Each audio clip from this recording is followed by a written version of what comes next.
الحمد لله نحمده ونستعينه ونستغفره ونعوذ بالله من شرور أنفسنا ومن سيئات أعمالنا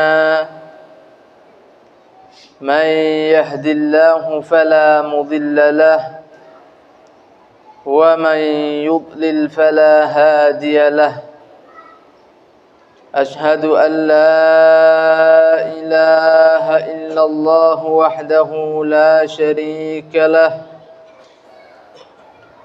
وأشهد أن سيدنا محمدا عبده ورسوله لا نبي بعده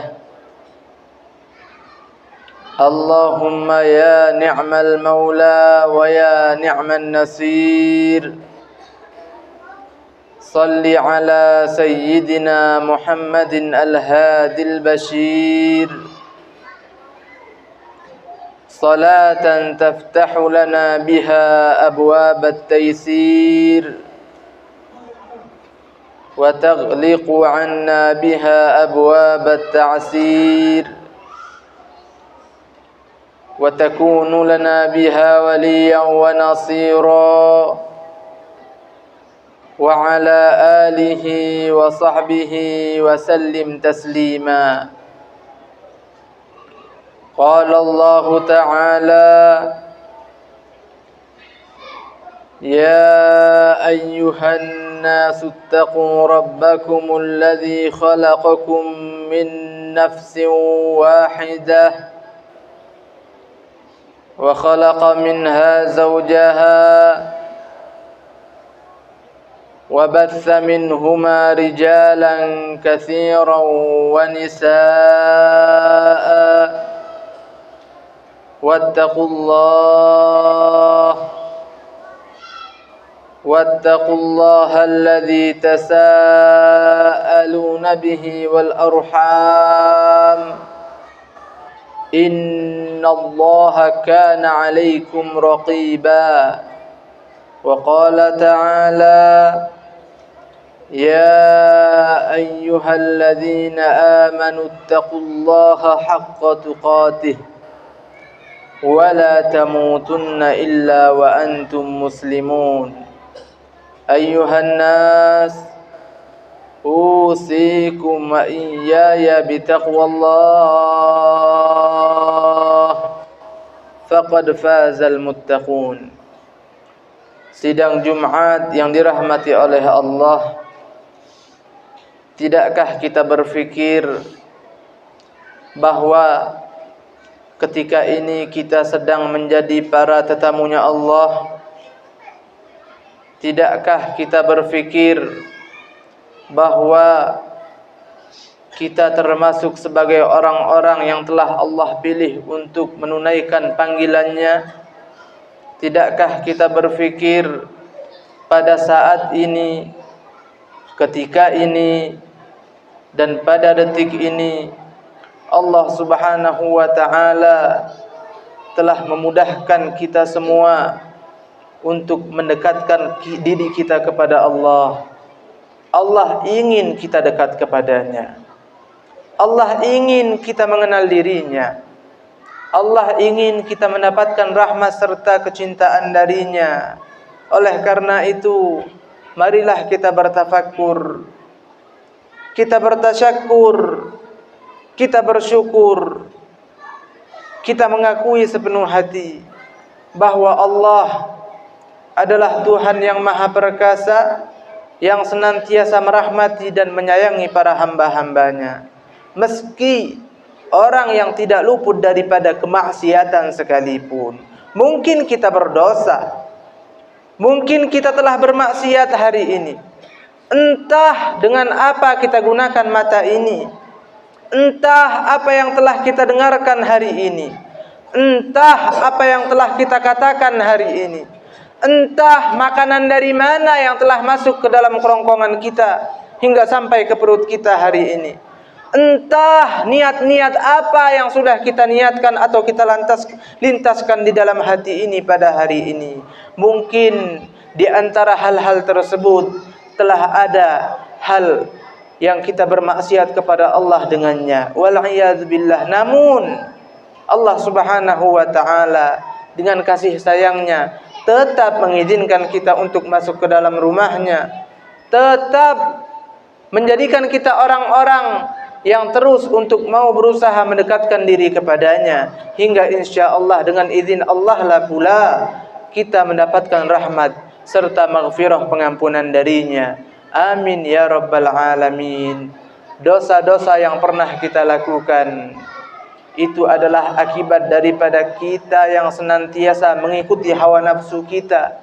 Namun subhanallah, Allah tidak lihat kotornya diri kita, Allah tidak lihat kejinya perbuatan kita, akan tetapi Allah lihat kita adalah para hamba-hambanya, kita adalah para ciptaannya, kita adalah hamba-hambanya yang meskipun bermaksiat tidak mau masuk ke dalam neraka, yang meskipun tidak banyak berbuat taat senantiasa mendambakan surga, dan Allah senantiasa merahmati semua hamba-hambanya yang mau bertobat kepadanya. Ma'asyiral hadirin rahimakumullah, tidak lama lagi kita akan melaksanakan hari raya Idul Adha, yang mana salah satu ibadah yang kita lakukan di hari itu adalah menyembelih hewan kurban. Hewan kurban adalah hewan yang kita sembelih sebagai ritual untuk pendekatan diri kita kepada Allah, karena kata-kata kurban telah diambil dari kata-kata bahasa Arab yang berbunyi qaruba yaqrubu qurbanan, yang artinya dekat. Dinamakan hewan kurban karena dengan hewan tersebutlah kita melakukan ritual yang memang Allah perintahkan, hingga itu bisa menjadi perantara dan wasilah kita yang melakukannya, kita yang menyaksikannya, kita yang mensupportnya, menjadi orang-orang yang bisa lebih dekat lagi kepada Allah Subhanahu wa ta'ala, karena itu adalah ibadah. Ma'asyiral hadirin rahimakumullah, dan kita telah tahu ibadah tersebut Allah perintahkan dan Allah syariatkan untuk kita umat Nabi Muhammad untuk meniru serta meneladani apa yang telah dilakukan oleh kekasih Allah yang bernama Ibrahim Khalilullah alaihi salam. Nabiullah Ibrahim sebagai kekasih Allah Subhanahu wa ta'ala, yang telah Allah perintahkan beliau untuk menyembelih anak beliau tercinta Ismail alaihi salam, yang ketika itu masihlah sangatlah kecil dan sangat beliau cintai. Qala ya bunayya inni ara fil manami anni adbahuk fanzur madza tara. Beliau berkata, wahai anakku, aku melihat di dalam mimpi bahwa aku menyembelih dirimu, bagaimana pendapatmu wahai anakku? Qala ya abati fa'al ma tu'mar. Sang anak pun ataupun Ismail berkata, wahai ayahku tercinta, lakukan apa yang telah Allah perintahkan kepadamu. Satajiduni insyaallahu minas sabirin. Insyaallah engkau akan mendapatiku termasuk daripada orang-orang yang bisa bersabar atas ujian dari Allah Subhanahu wa ta'ala. Seorang rasul terkadang mendapatkan perintah dari wahyu yang disampaikan oleh malaikat Jibril alaihi salam, namun terkadang pula mereka mendapatkan wahyu dari Allah serta perintah darinya dari mimpi yang mereka lihat, dan itulah yang dialami oleh Nabi Allah Ibrahim alaihi salatu wassalam. Ma'asyiral hadirin rahimakumullah, apakah kita pernah bertanya kenapa Allah Subhanahu wa ta'ala perintahkan Nabi Allah Ibrahim untuk menyembelih anak tercintanya? Pasti jawabannya adalah karena Allah ingin menguji sampai di mana kepatuhan dan ketaatan Nabi Allah Ibrahim alaihi salatu wassalam kepada Tuhannya Allah Subhanahu wa ta'ala. Benar, itulah adalah jawabannya, itulah adalah jawaban yang tepat. Namun ada sebuah sejarah yang telah diungkapkan di dalam kitab Syarah Al-Hikam Ibn Athaillah As-Sakandari, dinukil ataupun ditulis di dalam kitab tersebut bahwa Nabi Allah Ibrahim alaihi salatu wassalam pada masanya, pada zaman dahulu kala, ketika beliau masih hidup, setiap malam beliau terbang ke atas langit dengan izin Allah tentunya, menggunakan seekor hewan surga yang bernama buraq. Rasulullah sallallahu alaihi wasallam ketika Isra dan Mi'raj pun menggunakan hewan buraq tersebut. Tapi Rasulullah hingga sampai ke atas langit, sampai ke langit pertama, kedua, ketiga, hingga ketujuh, hingga ke Sidratil Muntaha, hingga berjumpa dengan Allah Subhanahu wa taala. Namun Nabi Allah Ibrahim menggunakan buraq hanya naik ke atas langit untuk memantau apa yang dilakukan oleh para umatnya dari atas sana. Setiap malam beliau lakukan hal tersebut. Beliau ingin tahu apakah ada umat-umatnya yang senantiasa beribadah di malam harinya, atau sebaliknya di antara mereka ada yang bermaksiat kepada Allah di malam hari ketika tidak ada satupun orang melihatnya.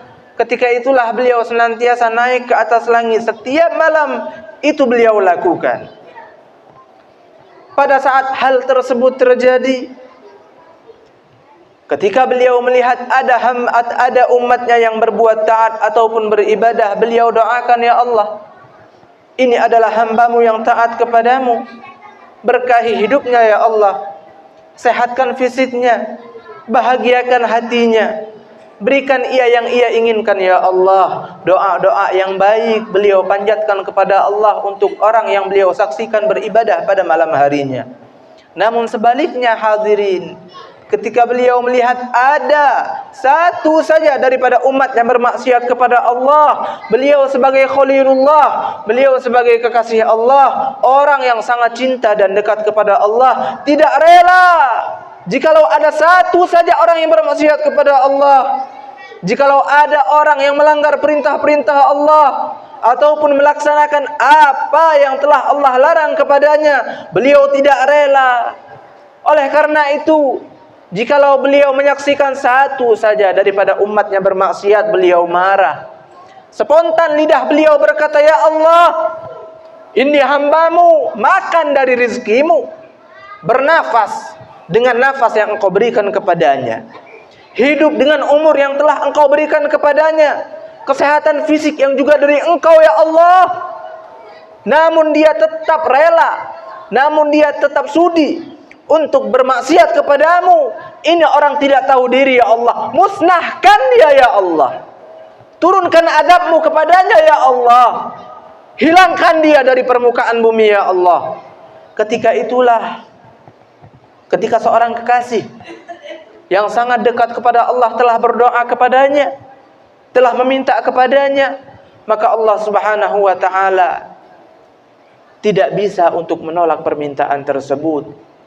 Allah matikan orang tersebut, atau Allah beri penyakit kepada orang tersebut, atau Allah berikan kesusahan hidup kepada orang tersebut. Itu berlaku ataupun terjadi setiap malam daripada malam-malam yang beliau lalui, yaitu Nabi Allah Ibrahim alaihi salatu wassalam. Hingga pada suatu malam ketika sang Khalilullah Ibrahim sedang tertidur, beliau mendapatkan perintah dari Allah melalui mimpi yang beliau saksikan selama 3 malam berturut-turut. Apa yang beliau lihat? Beliau menyaksikan bahwa beliau menyembelih anak beliau tercinta yang bernama Ismail alaihi salatu wassalam. Ketika itulah seorang Khalilullah Ibrahim tidak sanggup untuk menolak sebuah permintaan yang telah datang dari Zat yang telah menciptakannya serta telah mengangkatnya menjadi seorang Rasul dan menjadikannya sebagai Khalilullah, kekasih Allah Subhanahu wa ta'ala. Beliau bawa anak tercintanya Ismail ke padang yang sangat luas, tak ada seorang pun di sana. Ketika itu beliau telah membawa sebilah pisau yang sangat tajam.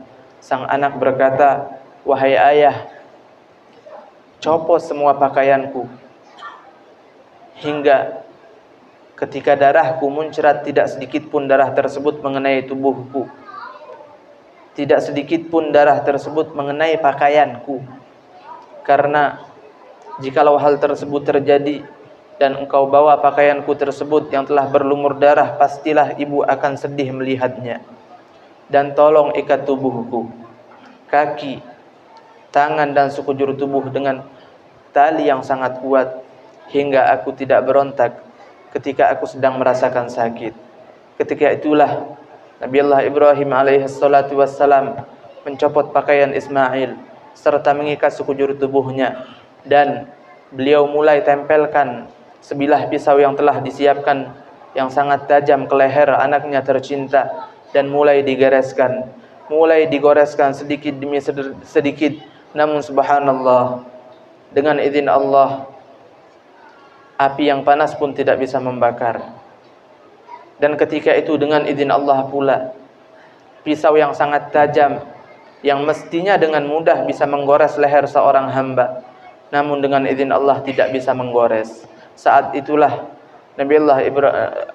malaikat Jibril alaihi salatu wassalam turun dari atas langit membawa seekor kambing ataupun domba yang berasal dari surga, dan beliau berkata, wahai Ibrahim, cukup, hentikan perbuatanmu.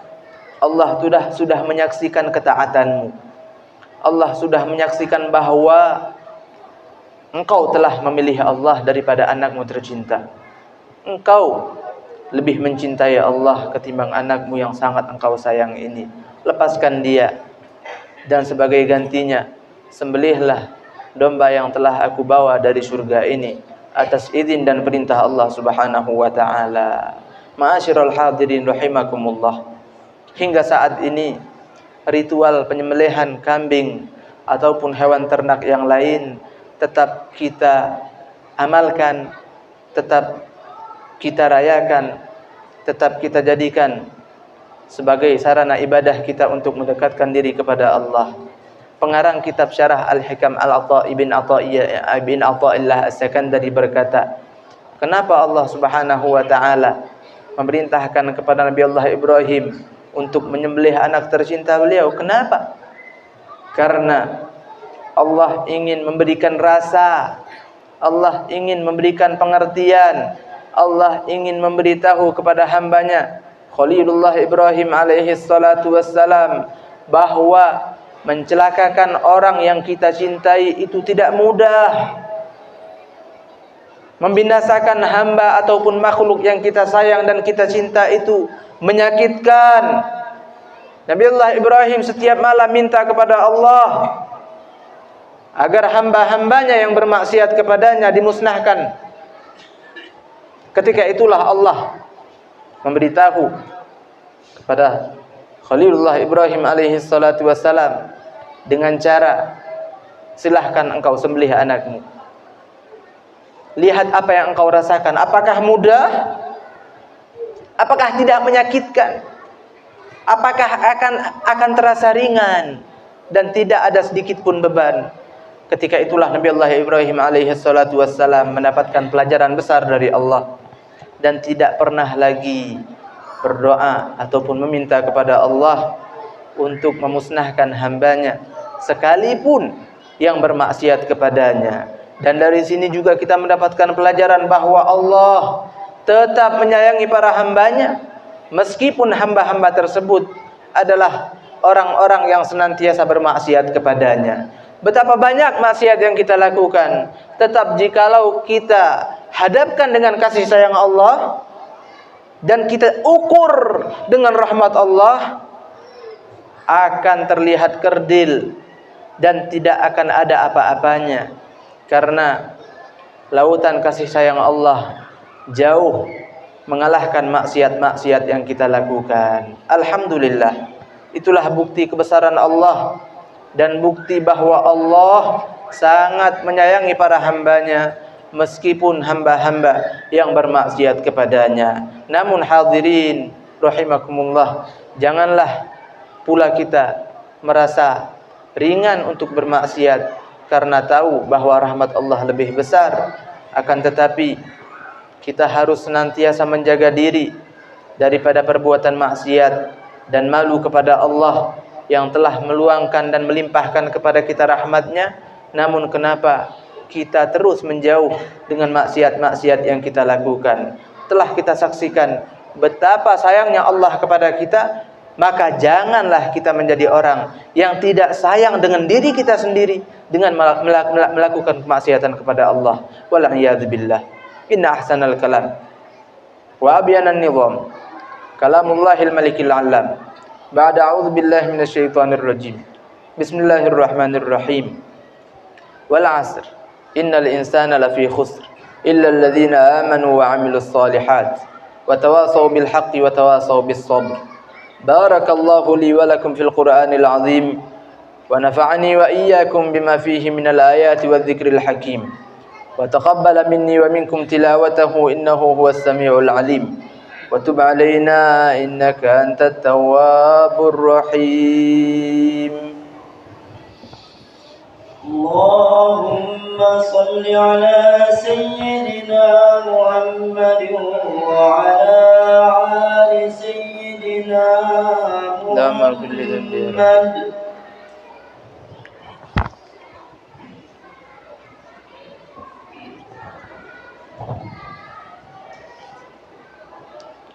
Alhamdulillah. Alhamdulillahilladzi hadana lihadza wa ma kunna linahtadiya laula an hadanallah. Asyhadu an la ilaha illallah wahdahu la syarika lah wa asyhadu anna sayyidana Muhammadan abduhu wa rasuluhu la nabiyya ba'dah. Allahumma salli ala sayyidina Muhammadin al-fatih lima ughliq wal khatimi lima sabaq nasiril haqqi bil haqq wal hadi ila siratikal mustaqim wa ala alihi wa sahbihi haqqa qadrihi wa miqdarihil azim. Ayyuhan nas ittaqullaha wa'lamu anna yawmakum hadha yawmun azim fa'akthiru fihi minas salati wassalami ala an-nabiyyil karim. Qala Allah ta'ala inna Allah wa malaikatahu yusalluna 'alan nabi ya ayyuhalladzina amanu sallu 'alaihi wa sallimu taslima. Allahumma salli ala sayyidina Muhammad wa ala ali sayyidina Muhammad kama sallaita ala Ibrahim wa ala ali Ibrahim wa barik ala sayyidina Muhammad wa ala ali sayyidina Muhammad kama barakta ala Ibrahim wa ala ali Ibrahim innaka Hamidum Majid. Allahumma ighfir lil muslimina wal muslimat wal mu'minina wal mu'minat al-ahya'i minhum wal amwat innaka sami'un qaribun mujibud da'awat ya qadiyal hajat.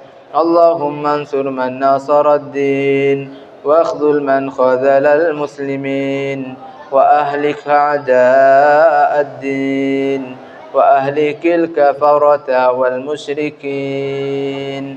Rabbana ighfir lana wa li ikhwanina alladhina sabaquna bil iman wa la taj'al fi qulubina ghillan lil ladzina amanu rabbana innaka ra'ufur rahim.